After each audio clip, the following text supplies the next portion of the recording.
మొత్తం వ్యవస్థను కొండబెట్టుకున్నాం మనం. అగౌరవించడం కొన్ని కులాలని, కొన్ని వృత్తులని, కొందరు మనుషులని, అసలు సగం జాతి మొత్తం స్త్రీలని అవమానించామండి. క్షమాపణ కోరుతున్నానమ్మా మిమ్మల్ని.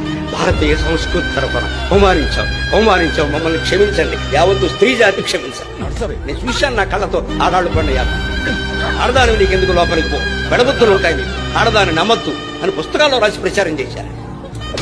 కానీ నా జీవితం మొత్తం మీద నమ్మదగిన ఆడవాడు చాలా మంది ఉన్నారు.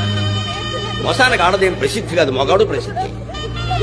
ఏడిపించుకు తిన్నారే, జుట్టెట్టు కొట్టారే, ఆడపిల్ల కంటే చంపేసినంత పని చేశారే. అది నా జాతి చేసిందమ్మా, నా పండితులే చేశాను, నా గ్రంథాలే చేసి. నేను క్షమాపణ కోరుతున్నా, క్షమించకండి అమ్మా. సీతాదేవిని కూడా ఆక్షేపించిన దుర్మార్గుడు మగవాడేనమ్మా, ఆడదుగా. ఇన్ని అన్యాయాలు నిమ్న వర్గాల వారికి, బలహీన కులాల వారికి, స్త్రీలకి చేసేసి ఇవాళ మా మతంలో ఉండండి, మా మతంలో ఉండండి కాళ్ళెట్టుకుంటే ఎవడుంటాడండి? సరిగ్గా ఉంటే ఉంటారు అందరూ. జరుగుతున్న విషయం అది.